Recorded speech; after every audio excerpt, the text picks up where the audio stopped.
জমিন, তোমরা যারা জমিন ধ্বংস করে দিতে চাও, আমি আল্লাহ দেখতেছি কেমন গুনাহ হইতেছে।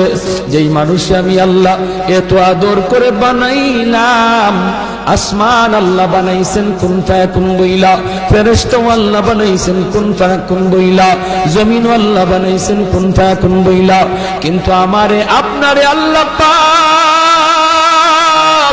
কুন ফায়াকুন বইলা বানায় নাই।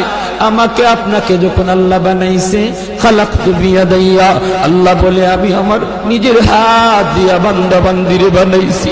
কারণ এই চেহারার মধ্যে এত দামি কপাল, ওই কপাল দিয়া বান্দা আমার কুদরতি কদমে সাজদা দিবে।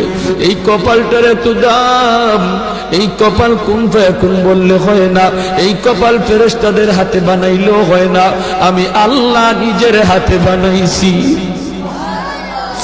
আল্লাহ পাক কই আমি আল্লাহ দেখি জমিনে কেমন অন্যায় হয়, অত্যাচার কেমন জুলুম হয়, জমিনে কেমন অন্যায় হয়, অত্যাচার হয়, কেমন জুলুম হয়, কেমন গুনাহ হয়, আমি আল্লাহ দেখতেছি। আমি আল্লাহ দেখতেছি আমার নবীর নায়েবে রাসূল উলামায়ে কেরামের সাথে কেমন আচরণ হয়, সবই আল্লাহ বলেন আমি দেখতেছি। এরপরও আমি কেন নগদ ধরি না জানুনি? 4 শ্রেণীর কারণে। লাউলা মাশাইখ রুক্কা ওয়াল শাবাব খুশা ওয়াল আতফাল রুদ্দা ওয়াল আনআম রুত্তা। আল্লাহ বলেন 1 নম্বর হলো ওই বৃদ্ধ মানুষগুলি, এখনো জমিনে এমন কিছু সাদা দাড়ি সাদা চুল আমার কিছু বৃদ্ধ বান্দা বান্দি আছে রে, কোমর বাঁকা হইতে পারে না, করতে পারে না, কষ্ট হয়, হাঁটুতে ব্যথা, কোমরে ব্যথা, এরপরেও আমি আল্লাহর কুদরতি কদমে সাজদা দেয়, কষ্ট হয়, এরপরেও আমার কদমে সাজদা দেয়। এই সাজদার দিকে তাকাইলে জমিনের প্রতি মায়া লেগে যায়। 2 নম্বরে আল্লাহ বলে ওয়াশবাবু খুশা, কত যুবক অন্যায় কাজের দিকে দৌড়ায়, নাপাক প্রেম ভালোবাসার দিকে দৌড়ায়, জিনা বেবিচার মদ গাঞ্জার দিকে কত যুবক দৌড়ায়। আল্লাহ বলেন কিন্তু এখন এমনও কিছু যুবক আছে যেই যুবক যৌবনের পাগলামি করে না, তার মনেও পাগলামি করতে চায়, তারও গুনার দিকে তার মন ডাকে, কিন্তু যায় না। আমি আল্লাহর ভয়ে যুবক গুনার দিকে যায় না, মসজিদে গিয়ে হাজির হয় না, পাক ভালোবাসা প্রেমের দিকে মন দেয় না, আমি আল্লাহর প্রেম অন্তরের ভিতরে জমায়া নেয়। ওই যুবকের সেজদা যখন জমিনে দেয়, তার সেজদার দিকে তাকাইলেও এই গুনাহগার জমিনের প্রতি আমার মায়া লেগে যায়।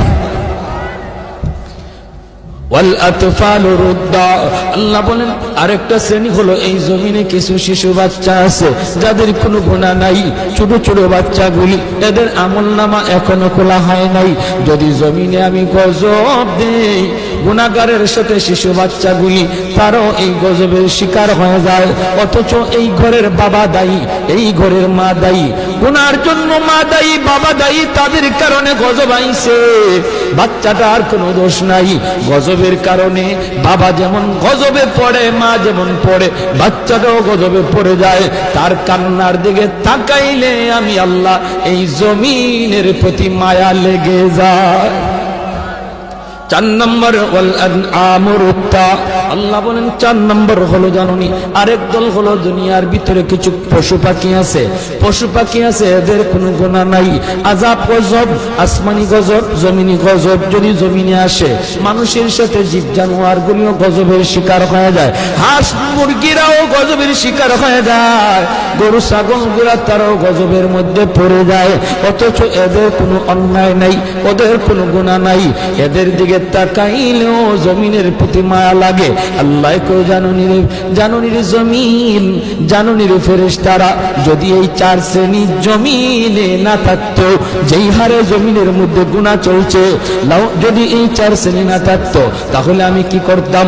লা জানতুস সামাআ হাদিদা, আমি আল্লাহ আসমানকে লোহা বানায় দিতাম, ওয়াল আরদা খাফসাফা, জমিনকে আমি তামা বানায় দিতাম, জমিনকে আমি আল্লাহ তামা বানায় দিতাম, লা জানতুস সামাআ হাদিদা ওয়াল আরদা খাফসাফা ওয়াত তুরাবা রামাদা ওয়া মা আনজালতু মিনাস সামাই কাতরা,